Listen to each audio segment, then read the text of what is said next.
So, Allan, before we start off with this presentation, what would be the key takeaway for the audience of your presentation today?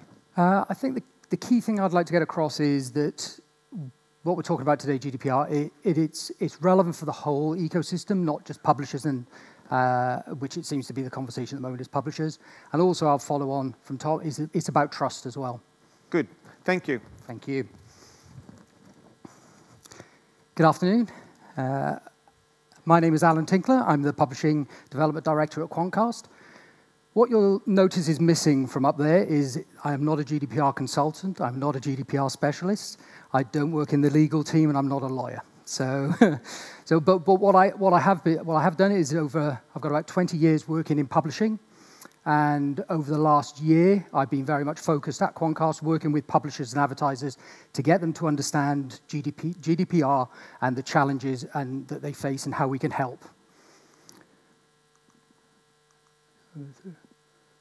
So I'm gonna spend about 50 minutes talking through why GDPR should matter to you. What does it mean to your business? We'll have a quick look at what's next for data and privacy, and then at the end, if there's any time, some Q&A. So the first question, why does GDPR matter to you?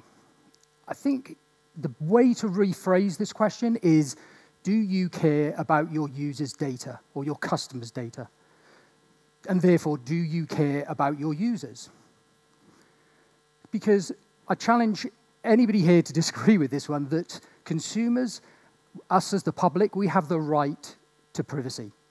You will expect your bank to look after your bank details. You won't expect your postman to open your post before it arrives at your house. And I'm pretty sure none of you here would want anybody to enter your home without being invited. So we as individuals have the right to privacy. But there's another part of that, and that is that a free press is not free. All of you here will use the internet. You will engage with services and products and content and consume that content. But for that to happen, you need journalists to be paid. You need businesses to keep the lights on. You need fashion shoots to be paid for. So all of these costs over the last 10 years of digital have been paid by advertising. And more recently, that has involved data. And where we are at the moment is a bit of a balancing act. As it's trying to work out how do we keep that balance, which I think at the moment is a little bit out of kilter, and that's why we're here, is consumers have the right to privacy and access to content, but publishers have the right to create that content and monetize that content. And that's the big challenge at the moment, is how do we pull these two things together? So you could say that let's just keep doing what we're always doing and maybe wait for fines, bury your head in the sand, and just keep going. But me personally and my company Quantcast and nearly all of the businesses I deal with believe that business as usual is not an option. And I think this man here would agree with me as well. So I'm going to do, you've had a few people ask you to put hands up, so I'm going to try this one as well. But can you put your hands up if you or a friend, partner, somebody in work, or just somebody you know has left Facebook in the last year because of this distrust with data? Yeah, it's interesting. Different countries have different views, which we might come on to, but there was a few hands went up there. And WPP did a bit of research on this, and they found that in the UK, 1 in 20 Brits have deleted their Facebook accounts because of this. That's a big number. And it all comes back to that piece I said at the beginning about do you respect your users? Because this is all about trust. And it's not just publishers like Facebook. The Everyone's Business Tracker by CBI very recently brought this out. 84% of consumers say how a business uses and protects data is the top issue when it comes to who they buy from and work from. So this is about brands. This is about your customers. And IBM asked 10,000 consumers whether what they thought about trust, and 75%, so that's 7,500 of those 10,000, said they would not buy a product from a company, no matter how good it is, if they didn't trust that company to protect their data. So I asked the question is, why should you care? Well, as individuals, you should care because it's your data and you should trust. But as businesses, you should care because this is about how your business is seen and how it can move forward as data and trust becomes more important. So what does it mean for your individual businesses? So publishers. Publishers, you're at the front line, in a way. You are the ones who've got that direct relationship with the consumer. So you are the ones that have to take more responsibility to ask for your users' consent. You need to be transparent about your use of data and your users and how you use your users' data. But I'll talk about these, there's been a few problems here, but there's opportunity. This gives you the opportunity. If you provide your readers and your audience with the tools to make those choices, you're building trust. And that's a fantastic opportunity. If you do it right, then the potential revenue impact could be in the positive. Conversely, if you do it wrong, as with someone like Facebook, you may see those impacts in the negative. But it's not just about publishers. Usually that's where people stop. This is about the whole ecosystem, regardless of its advertising, brand safety. It's all elements, anyone who uses personal data. And in June 2018, the European Court of Justice ruled, I won't go into the real details, but it was a German business school that was running a fanbook page. The ruling said that if a marketer commissions a company to use personal data, they are jointly responsible for using that personal data, and in this case, targeted advertising. And the key thing here is the second point. They're jointly responsible even if they didn't touch that personal data. So everybody in the digital ecosystem that asks another company to use their data, their users' data, to go and build lookalikes or retargeting, this is for you. So now if we look at the slide, what it is for advertisers, it's a bit more complex because as a website owner, you've got to do all the things that a publisher has to do. You have to ask that user for consent for your website and your apps, but also you have to think about transparency and consent for your campaigns that you're going to run. You need to think about how you work with third parties. But the opportunity here isn't just about getting that brand trust that you've got. You've got another opportunity. You could start working more closely with publishers who are also doing the right thing and collecting consent, building those closer partnerships. So what can you do about it? Well, shock. Let's do something crazy. Let's ask people for their consent.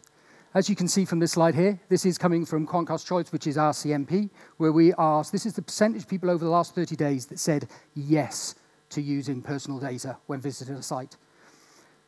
There is, if I look at Finland, 88%, Germany, 89%, it's not the 100%, but that's really healthy numbers, and they're the lowest that we see. You go down to Spain, 97%, and Italy, 99%.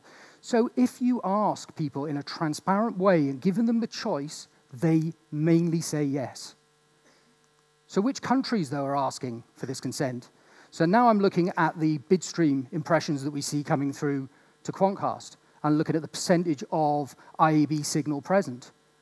You can see the United Kingdom, about 75%, Spain, 74%. But France and Sweden, you're barely getting half of the consent is in the ecosystem, and then Finland's not even getting a third. So not enough, when you get asked, they say yes, but not enough people are necessarily asking. And then when you're looking at which brands are asking, this slide just gets bigger and bigger. There are thousands of publishers now asking for consent, and I'm sure you'll recognize a few of these brands. But it's not just about brand and why you would ask and building that trust. As the Chief Strategy Officer at Smart said, if you look at their bid stream and they look at the consent string, they're seeing that if that consent information is there versus when it's not there, the impression is roughly 95% higher in value. So there's a very tangible reason for asking for consent. It's worth more.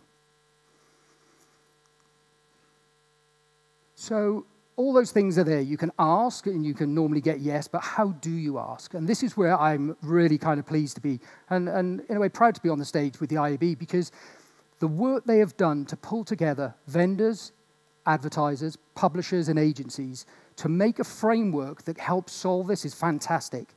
And to anybody who's worked in these situations, to pull all those people together to work towards one goal is impressive. And the goal of this framework is not just about collecting consent, because putting up a modal on a website and asking a user, do you give consent, that's not hard. That's a bit of JavaScript, and you can do it.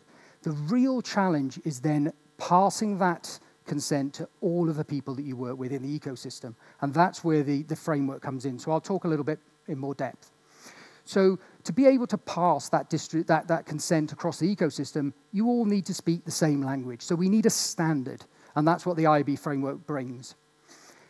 You also, to make this work, you need everybody. You need as many people on the framework as possible, so you need mass adoption. And for mass adoption to work, it needed to be open source, so anybody could build to the framework. And also, you had to make non-commercial solutions available, so anybody who wanted to can get on the framework and start asking their users for consent.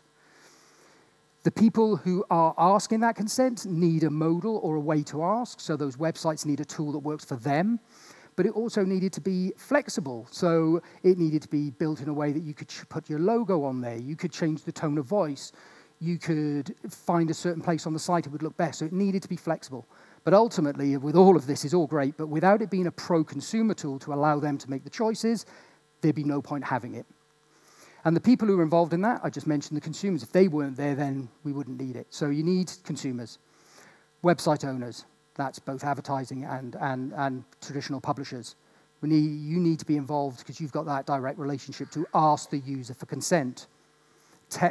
Any tech vendors here? You require consent, or you need at least to be very transparent about what you do. So you need to be looking at this framework and collecting that consent. And advertisers, if you leverage data to make lookalikes, to do retargeting, to do anything, analytics, you also need to start thinking about collecting that consent for that processing of that data. So this slide here, if it wasn't a programmatic summit, then this would confuse a lot of people or scare a lot of people. And I guarantee, or you'll be probably not surprised, but the amount of people I showed this to, MDs, chief revenue officers at huge publishers and advertisers who saw this and had absolutely no idea what this meant.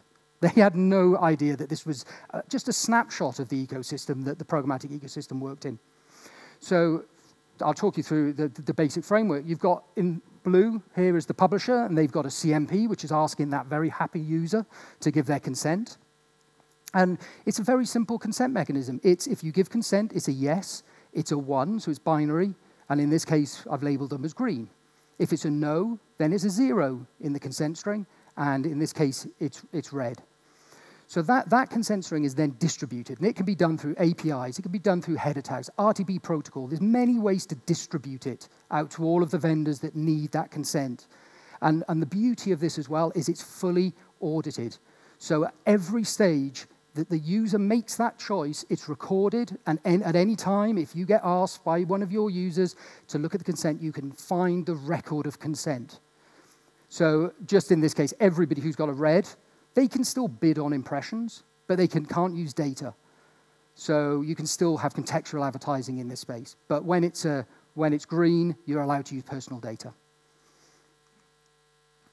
So how should you prepare? Well, publishers, and I'm going to say marketers as well, it's pretty simple. You get a CMP. You put one on your site and you start asking your users for consent for both yourselves on your first-party data, but also for any vendor that you need to collect consent for. And when it comes to the vendors, you need to start talking to your vendors and making sure that they have joined the framework. So for the tech people here, anybody who's working in tech, and when I say tech, it's not just advertising tech. It is brand safety. It is analytics. Anybody who processes data needs to be part of this. And you need to get on the vendor list, but you also need to make sure your systems are updated to honor that consent signal. So this what's next in data and privacy, we could probably have a whole seminar on this. I'm sure there are plenty of them. But I've just kind of condensed it to 4. So e-privacy directive hasn't gone away. It's still here. The cookie directive still runs. But what we're going to find is there's going to be an updated version. A key element of that is consent that's set out in GDPR. So that will be brought in. And we're not actually sure if legitimate interest is going to exist in that directive. So that's one to watch. Global developments. This is no longer that map I showed earlier on of Europe. This is not a European issue anymore. This is going to be Australia, Canada. They're both very close to passing these laws. The US have just passed a law in California about consent, and Japan is looking to it as well. So I've put legal implications. I've got a question mark after fines. That isn't, will there be fines? Because there definitely will. It's just, when are those fines going to come? And the ICO and some other regulators in Europe have just recently said that there's going to be fines before the end of this year. So the question is, how big are those fines and who's being fined? Class actions, we've seen it against Facebook and Google already, but why has it got to just be for the big players? Where are the class actions against publishers, advertisers, and other people in the ecosystem? And will those class actions affect the ecosystem? Will we see a reduction in the ecosystem? This could be a positive. This could be an opportunity. If you cannot play by the new rules, then you shouldn't be in the game. And this could see some people who shouldn't be in the ecosystem and should not be using data the way they are disappearing. And another big opportunity here is the growth of first and second party data.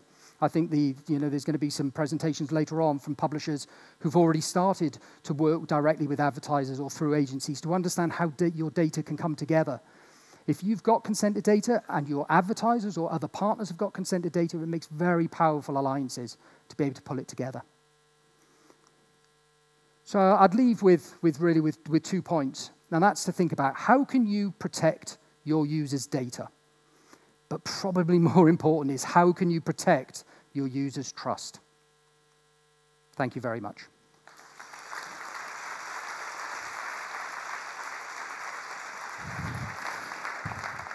Thank you.